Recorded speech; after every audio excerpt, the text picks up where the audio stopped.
Bon, mais l'objectif d'aujourd'hui, c'est d'être capable de retrouver l'équation d'une fonction racine carrée à partir d'informations qu'on nous donne.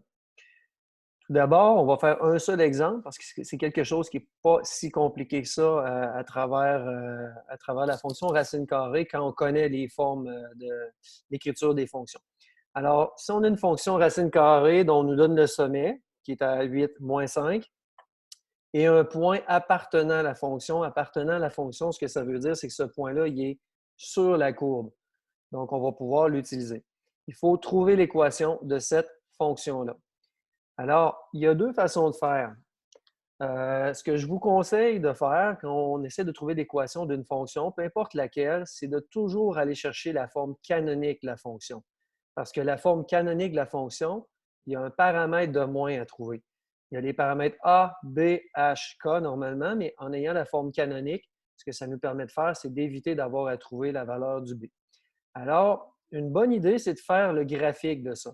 Donc, une esquisse. Donc, on place le sommet à 8 moins 5 environ, et puis on se dit qu'il y a un point moins 1, 7 qui appartient au graphique. Alors, dans les quatre possibilités qu'on a déjà vues, il y a un graphique qui peut partir comme ça, par en bas ici ou par là. Donc là, ça va être, je pense, la dernière option qui va être la meilleure. Donc, notre graphique, il ressemblerait à ça. Ça signifie que par rapport au graphique de base, quand le graphique de base il est comme ça, il y aurait eu une réflexion horizontale. Donc, s'il y a eu une réflexion horizontale, ça signifie que notre paramètre B va être négatif. Donc, si on continue, alors on garde notre graphique en tête. La question a été déplacée en haut. Alors, on garde notre graphique en tête, puis là, on sait que l'idéal, c'est d'aller chercher l'équation en forme canonique. Il y en a deux. Laquelle on doit prendre? Bien, si tu fais ton graphique, puis que tu t'aperçois que le graphique est dans ce sens-là, donc tu déduis que B est négatif, bien, tu vas partir tout de suite avec elle. Mais si tu ne fais pas ton graphique, puis ce n'est pas nécessaire de le faire nécessairement, à ce moment-là, l'idéal, c'est de partir au hasard avec une ou l'autre. Puis si on part avec une ou l'autre, ce qui fait, dans le pire des cas, si on prend la mauvaise, comme la mauvaise, ce serait elle, bien, ce qui va arriver, c'est quand on va remplacer le X, le Y, le H, le K dedans pour aller trouver notre paramètre A, mais c'est qu'on va arriver avec une racine qui est négative, puis là, on va être bloqué. Alors, dans ce temps-là, on ne panique pas. Ça veut dire qu'on ne se souvenait plus qu'il y en avait deux, puis on prend l'autre à ce moment-là. Alors, si on part avec la bonne, avec un A positif, un B négatif, je vais prendre elle. Donc, en ayant fait mon graphique, je suis capable de prendre la bonne forme canonique. Je remplace le Y et le X. Donc, le Y et le X, c'est le point ici. Je remplace le HK à leur endroit. On n'oublie pas que ça, c'est un signe de soustraction. Donc, on le laisse là, c'est-à-dire que le H, ça va être 8. Et puis, je simplifie. Là, on va simplifier ce qu'il y a sous la racine en premier. Moins 1, moins 8, ça fait moins 9.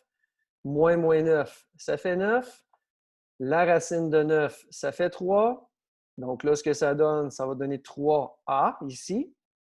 Le 5, quand je l'élimine, je veux l'envoyer de ce côté-là. Je veux isoler mon paramètre A. Donc, je fais plus 5 de chaque côté. J'obtiens 12 et je divise par 3. Ça donne 4.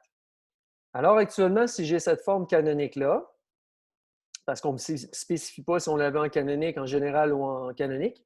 On veut l'équation en forme canonique, alors on prend toujours la canonique. À ce moment-là, si j'ai mon paramètre A, puis la question me donne HK, j'ai tout. Fait que tout ce que j'ai à faire, c'est écrire ma réponse. Fait que ce n'est pas plus compliqué que ça. L'erreur à ne pas faire, c'est se tromper avec le A ici. Si on ne dessine pas notre graphique, c'est de dire, bon, ben j'ai un point là, j'ai un point là, je vais aller faire le taux de variation, delta Y sur delta X. Le A avec le taux de variation, c'est typique uniquement aux lignes droites, donc aux fonctions linéaires de secondaire 3. Autrement, le A, il ne se calcule jamais de cette façon-là. Donc, il faut toujours, la plupart du temps, le trouver comme ça avec la valeur du sommet et la valeur d'un point. Et après ça, on va aller isoler le paramètre A pour aller le trouver comme ça. Fait que c'est pas plus compliqué que ça, puis j'espère que ça vous a aidé.